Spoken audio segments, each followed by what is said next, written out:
नमस्कार, मैं हूं विकास विद्यार्थी और आप देखना शुरू कर चुके हैं इंडिया बिग न्यूज। ये कोई बड़ी बात नहीं है, समस्या जटिल थी।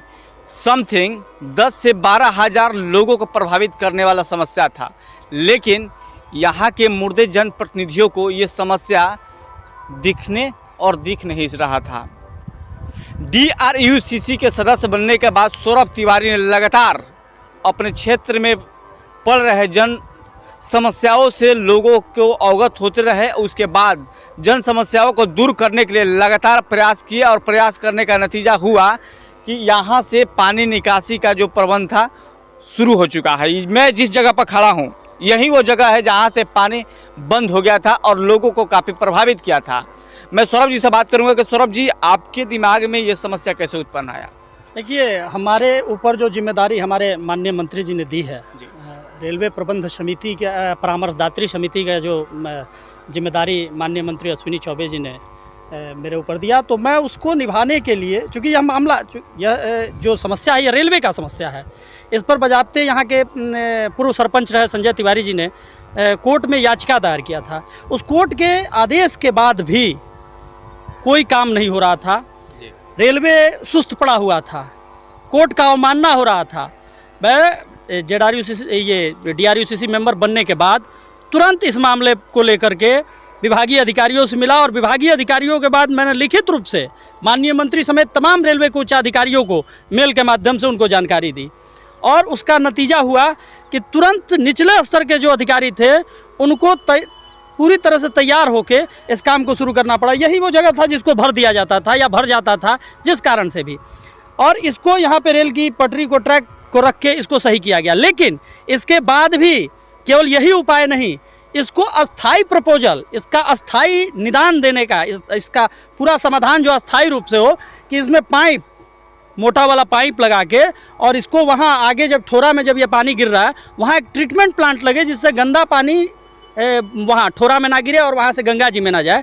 इसके लिए हम लोग अस्थाई प्रपोजल रेलवे के उच्चाधिकारी और माननीय रेल राज्य मंत्री और रेलवे मंत्री जो नए बने हैं और अपने माननीय मंत्री अश्विनी चौबे जी के माध्यम से हम उनको भी देने का काम करेंगे कि इसका अस्थाई निदान, जो 20 वर्षों से यह पांडेपट्टी के लोग बरसात के दिनों में परेशान होते थे, और अभी तो बारिश शुरू हुई है, अभी तो बारिश का मौसम आ रहा है, ये भारी समस्या है।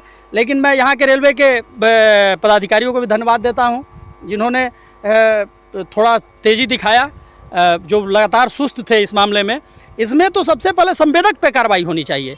संवेदक ने इस तरह से, अब किस तरह की योजना बनी है इस पर तो मैं नहीं कुछ बोलूँगा, लेकिन मैं इसके अस्थाई निदान की योजना को आगे बढ़ाने का काम करूँगा कि इसका अस्थाई निदान निकले।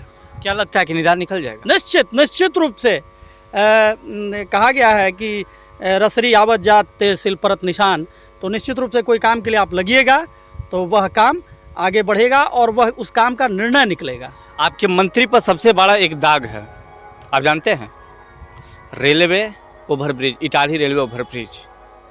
उस दाग को क्या मंत्री और आपके द्वारा मिटाया जा सकता है? देखिए, हमारे मंत्री जी रेलवे के मंत्री तो हैं नहीं।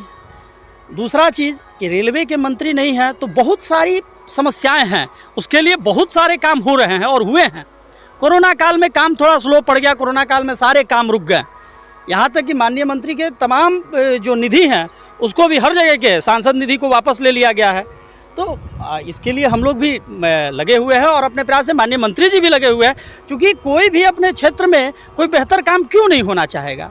अभी चौसा कहीं तो रेलवे ओवरब्रिज बना हुआ है, वहाँ कोई बिहार सरकार के किसी विधायक से सवाल क्यों नहीं उठाता है कि वह बिहार सरकार का मामला फंस रहा है, और वहाँ यह स्थानीय बिहार सरकार का भी मामला नहीं फंस रहा है, वहाँ स्थानीय DM और SDO के को वहाँ पे अगर कहा जाए तो वह अप्रोच पथ बन जाएगा। रेलवे का ओवरब्रिज 7 साल से बन के पड़ा हुआ है चौसा में और अप्रोच पथ नहीं बन रहा है, तो इसके लिए जवाबदेह कौन है? और यह तो पूरा एक प्रोजेक्ट जिसका सब कुछ DPR OPR भी बन गया है। आने वाले समय में जैसे ही कोरोना ठीक होगा, इसमें मिट्टी जाँच भी हो गई है, सिंचाई विभाग का मामला था, नहर का मामला था, कई विभागों का मामला था, बिहार सरकार का मामला था, धीरे धीरे सब सही हुए हैं। और अब आने वाले समय में 2-4 महीना, हम बहुत ज़्यादा नहीं, 2-4 महीना के अंदर बरसात के ठीक बाद यह काम निश्चित रूप से शुरू होगा। देखिए, सबसे बड़ी सवाल मैंने इनसे कहा कि आपके मंत्री के ऊपर एक दाग है, वो दाग को हटाने के लिए मंत्री जी कितना प्रयास कर रहे हैं तो देखने वाली बात है। लेकिन आपने जो कार्य किया ये पूरा पांडेपट्टी और आसपास के रहने वाले लोगों के लिए सबसे महत्वपूर्ण काम आपने कर दिया है।